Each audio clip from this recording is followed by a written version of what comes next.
കുവൈറ്റിൽ മരിച്ച വർക്കല ഇടവ സ്വദേശി ശ്രീജേഷിന്റെ മൃതദേഹം വൈകിട്ടോടെ സഹോദരിയുടെ വീട്ടിലെത്തിക്കും. ശേഷം ശ്രീജേഷിന്റെ ഇടവയിലെ കുടുംബ വീട്ടിനോട് ചേർന്നായിരിക്കും ശവസംസ്കാര ചടങ്ങുകൾ നടക്കുക. ശവസംസ്കാര ചടങ്ങുകൾ സംബന്ധിച്ച് ഇന്ന് തന്നെ ഉണ്ടായേക്കുമെന്നുള്ള വിവരങ്ങൾ കൂടി പുറത്തു വരുന്നുണ്ട്. ഏതായാലും ഇന്ന് 10:30 കൂടിയാണ് ശ്രീജേഷിന്റെ അടക്കമുള്ള അവരുടെ മൃതദേഹം നെടുമ്പാശ്ശേരി വിമാനത്താവളത്തിൽ എത്തിക്കുകയും ചെയ്തത്.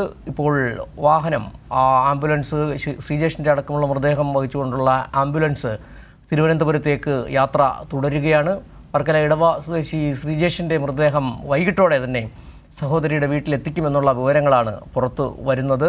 ഇടവയിലെ കുടുംബ വീട്ടിനോട് ചേർന്ന് ശവസംസ്കാര ചടങ്ങുകൾ നടത്താനാണ് കുടുംബം ആലോചിക്കുന്നത്. ജില്ലാ കളക്ടർ അടക്കം തിരുവനന്തപുരം ജില്ലാ കളക്ടറും അടക്കമുള്ളവർ തിരുവനന്തപുരം അതിർത്തിയിലെത്തി മൃതദേഹം ഏറ്റുവാങ്ങും എന്നുള്ള വിവരങ്ങളാണ് പുറത്തു വരുന്നത്. ഇപ്പോൾ ഞങ്ങളുടെ പ്രതിനിധി സുലേഖ ശശികുമാർ ചേരുന്നുണ്ട്.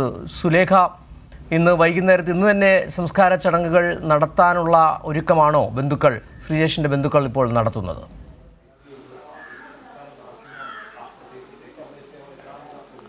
തീർച്ചയായും സിജു, ഇന്ന് വൈകിട്ടോട് തന്നെ ഈ ശ്രീജേഷിൻ്റെ മൃതദേഹം സംസ്കരിക്കാനുള്ള ഒരു കാര്യങ്ങളിലേക്ക് തന്നെയാണ് ബന്ധുക്കളും നാട്ടുകാരും കടക്കുന്നത് എന്നുള്ളത് തന്നെയാണ്.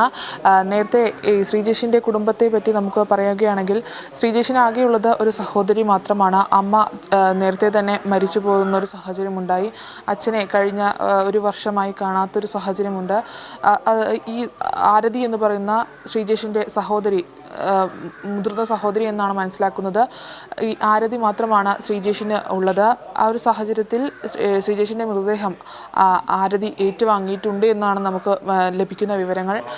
നിലവിൽ എറണാകുളത്ത് നിന്നും ശ്രീജേഷിൻ്റെ മൃതദേഹവുമായിട്ടുള്ള ആംബുലൻസ് പുറപ്പെട്ടിട്ടുണ്ട്. ഇന്ന് വൈകുന്നേരത്തോടു കൂടി തന്നെ തിരുവനന്തപുരത്തെ ഈ വർക്കലയിലെ ഇടവയിലാണ് ഇത്തരത്തിൽ ശ്രീജേഷിൻ്റെ സംസ്കാര ചടങ്ങുകൾ നടക്കുന്നത്. ഇടവയിലാണ് ശ്രീജേഷിൻ്റെ കുടുംബ വീടുള്ളത്. അവിടെ ശ്രീജേഷിൻ്റെ അമ്മയെ അടക്കിയ സ്ഥലമുണ്ട്.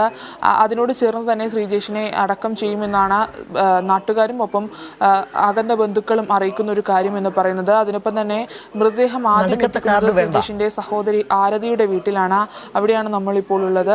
ഇവിടെ പൊതുദർശനത്തിന് വെച്ച ശേഷമായിരിക്കും ഇടവയിലേക്ക്, സ്വവസതിയിലേക്ക് അല്ലെങ്കിൽ സ്വന്തം നാട്ടിലേക്ക് ശ്രീജേഷിൻ്റെ മൃതദേഹം കൊണ്ടുപോകുക എന്നുള്ളത് തന്നെയാണ്.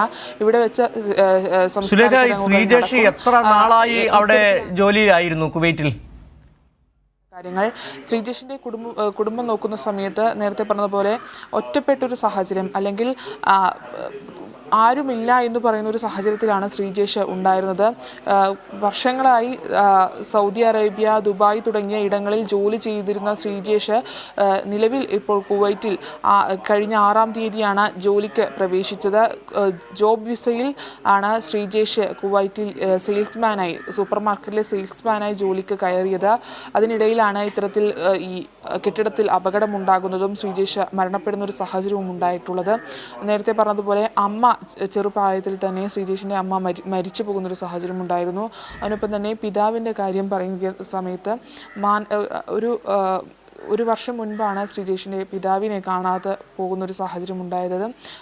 അവിവാഹിതനാണ് ശ്രീജേഷ് എന്ന് പറയുന്ന വ്യക്തി. ശരി സുലേഖ, വളരെ സങ്കടകരമാണ് വർക്കല ഇടവയിലെ ശ്രീജേഷിൻ്റെ കാര്യങ്ങൾ. സൗദി അറേബ്യയിലടക്കം നിരവധി വിദേശ രാജ്യങ്ങൾ ജോലിയെടുത്ത ശേഷമാണ് കുവൈറ്റിലേക്ക് ശ്രീജേഷ് എത്തിയത്. ശ്രീജേഷിൻ്റെ അമ്മ ചെറുപ്രായത്തിൽ തന്നെ മരിച്ചു. അച്ഛൻ ഒരു വർഷമായി കാണാനില്ല. സഹോദരി മാത്രമാണ് ഇപ്പോൾ. സഹോദരിയുടെ കുടുംബ വീടിനോട് ചേർന്ന സ്ഥലത്തായിരിക്കും സംസ്കാര ചടങ്ങ് എന്നുള്ള വിവരമാണ് സുലേഖ നൽകുന്നത്.